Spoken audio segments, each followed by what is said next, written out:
और उस पैटर्न को फॉलो करोगे ना तो तुम्हारे स्टार्टिंग के 2 क्वेश्चन करने में तो टाइम लगेगा, लेकिन जो लास्ट के 3 क्वेश्चन होंगे उसके अंदर बिल्कुल भी टाइम नहीं लगने वाला, बहुत इजीली उन क्वेश्चंस को निपटा दोगे। ठीक है, तो उस पैटर्न को ऑब्जर्व करना सीखो। Hey everyone, how are you guys doing?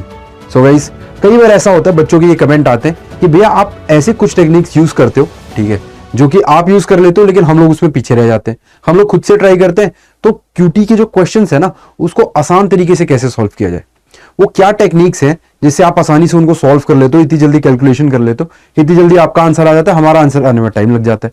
तो यार इसी चीज को आज डिस्कस करने वाला हूं और मैं 5 ऐसे सीक्रेट्स तुम्हें टिप्स बताने वाला हूं जिससे तुम्हारा क्यूटी का सेक्शन बहुत ईजी होने वाला है। Hi guys, my name is Atul Singh, welcome to this beautiful platform of Adda 247।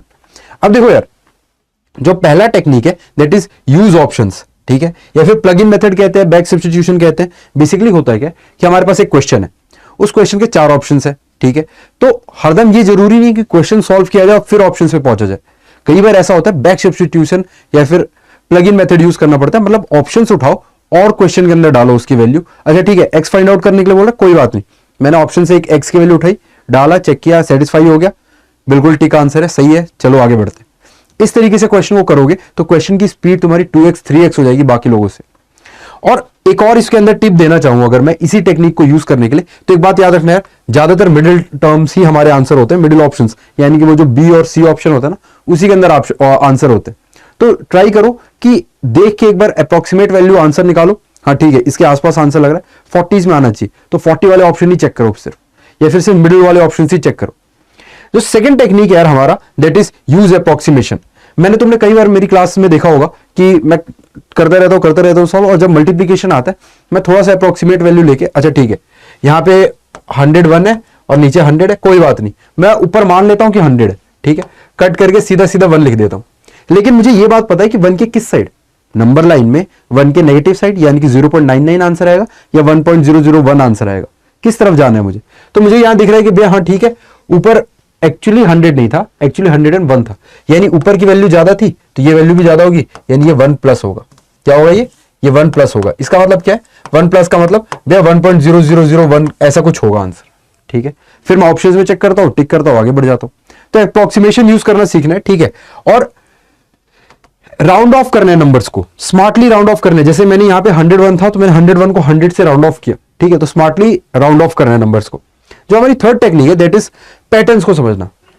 बहुत बार अगर तुम डीआई सेट सॉल्व कर रहे होते हो ना, या फिर एक ही टाइप के क्वेश्चन सॉल्व कर रहे हो तो तुम्हारे पास एक पैटर्न आ जाता है, ठीक है, और उस पैटर्न को फॉलो करोगे ना तो तुम्हारे स्टार्टिंग के 2 क्वेश्चन करने में तो टाइम लगेगा, लेकिन जो लास्ट के 3 क्वेश्चन होंगे उसके अंदर बिल्कुल भी टाइम नहीं लगने वाला, तुम्हें बहुत इजीली उन क्वेश्चन को निपटा दोगे, ठीक है। तो उस पैटर्न को ऑब्जर्व करना सीखो।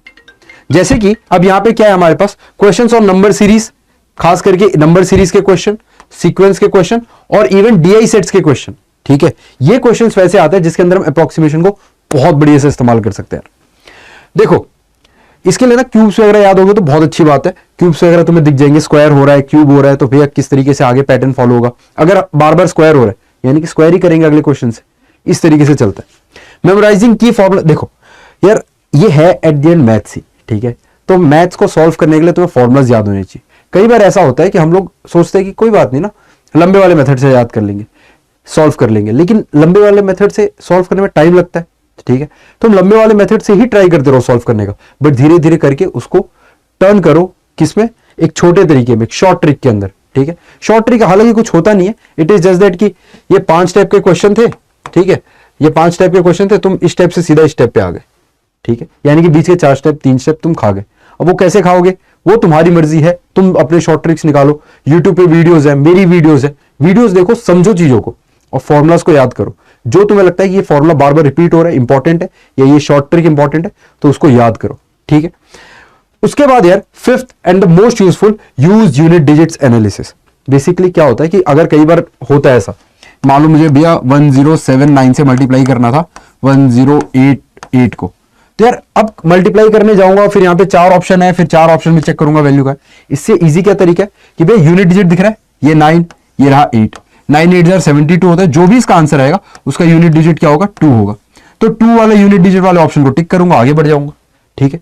इतनी आसानी से इस क्वेश्चन को किया जा सकता है अगर हमें यूनिट डिजिट की एनालिसिस पता हो तो यूनिट डिजिट को यूज करके ऑप्शंस में वैल्यू ढूंढना सीखो, ठीक है, ये 5 टेक्निक अगर तुमने फॉलो कर ली ना तो देखना यार, गारंटेड है कि तुम्हारी मैथ्स, तुम्हारी क्यूटी सेक्शन बहुत स्ट्रांग होने वाला है। और ये ओवर द टाइम आने वाली चीज है, ये एक रात में नहीं हो सकता कि ये वीडियो देख ली तुम्हारे इंप्रूवमेंट हो जाएगा, नहीं। इस वीडियो को देख के जब तुम इंप्रूवमेंट की जर्नी पे अपनी निकलोगे तो कम से कम 10-12 दिन का सफर तय करोगे, तो उसके बाद तुम्हें कुछ इंप्रूवमेंट दिखेगा। और 1 महीने बाद हो सकता है तुम मिड लेवल पे आओ, और 3-4 महीने में तो तुम प्रो बन जाओगे यार, ठीक है। तो thank you guys for being such a wonderful audience. मिलते हैं यार अगले वीडियो के अंदर। Until then keep grinding, keep hustling. Jai Hind. और बच्चों, अगर आप ये चाहते हो कि बहुत अच्छे से प्रिपरेशन हो जाए, ठीक है, तो कुछ नहीं करना, अड्डा 247 के वेबसाइट पे जाना है और इस वेबसाइट पे जाके ऑल कोर्सेज के अंदर जाना है। यहाँ पे आपके पास एक ऑप्शन आएगा UG and PG entrance exams, और यहीं पे आपको ये बड़ा सा दिख रहा होगा लॉ एंट्रेंसेस। तो लॉ एंट्रेंस में जाके हमारे सारे बैचेस चल रहे हैं।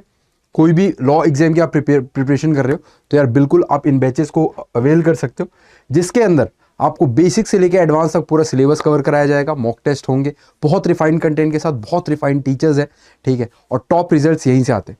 और कोड यूज करना मत भूलना for the maximum discount, Atul 40।